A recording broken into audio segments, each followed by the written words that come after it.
ಶುಭೋದಯ ಮುದ್ದು ಮಕ್ಕಳೇ, ನಾವು ಇವತ್ತು ಪಾಠ 4 ಇದರ ಅಭ್ಯಾಸ ಭಾಗವನ್ನು ನೋಡೋಣ. ಪಾಠ 4 ಇಲಿ ಮತ್ತು ಸಿಂಹ. ಮೊದಲಿಗೆ ಕಠಿಣ ಪದಗಳ ಅರ್ಥ ಇವುಗಳನ್ನು ತಿಳಿದುಕೊಳ್ಳೋಣ.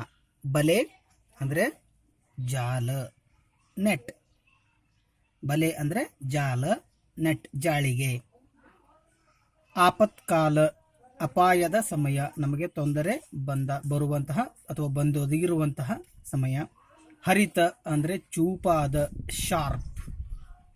ಗಾಢ ಅಂದರೆ ತೀವ್ರ, ಹೆಚ್ಚು, ಬಹಳಷ್ಟು, ಅತಿಯಾದ ಅಂತ ಅರ್ಥ.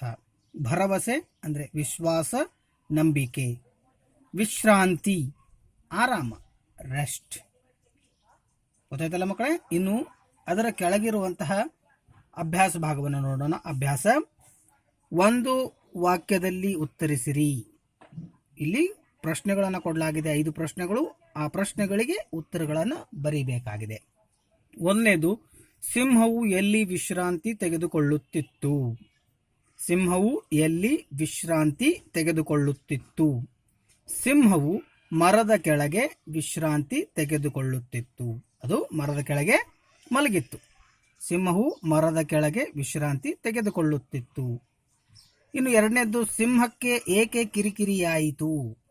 ಸಿಂಹಕ್ಕೆ ಏಕೆ ಕಿರಿಕಿರಿಯಾಯಿತು?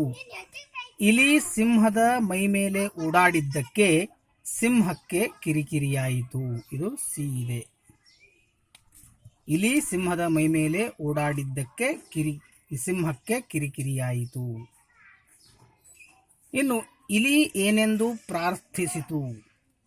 ಇಲಿ ತನಗೇನೂ ಮಾಡಬಾರದೆಂದು ಪ್ರಾರ್ಥಿಸಿತು.